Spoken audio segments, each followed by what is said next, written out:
面前不多說話，避免窺探。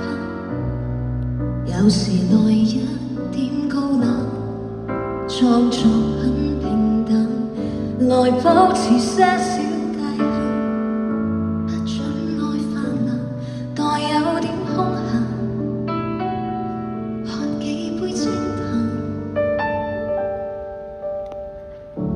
暢談人生的各樣，避免真相。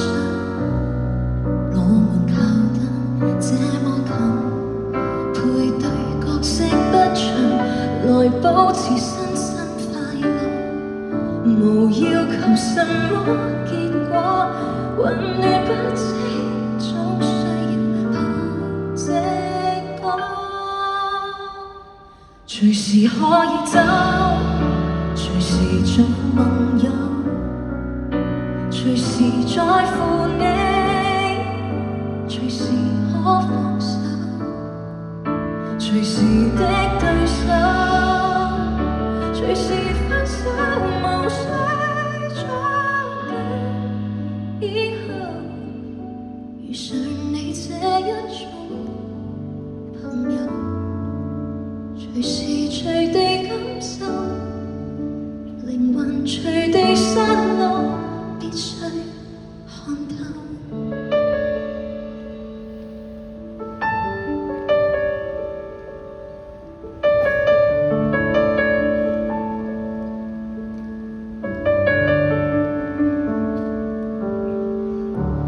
愛人如己的哲學，像個束縛。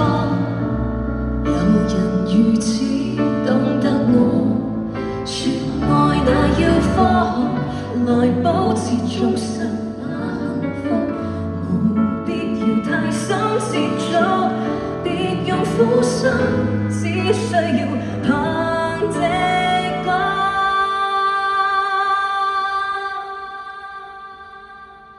隨時可以走，隨時做朋友，隨時在乎你，隨時可放手，隨時的對手，隨時分手，無需裝等。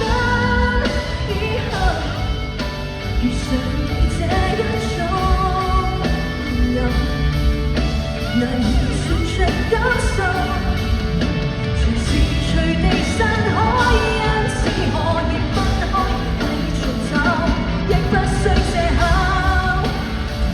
我就怕，原來會遇上，原來可以走，原來這對手，隨時分手，無需擔心。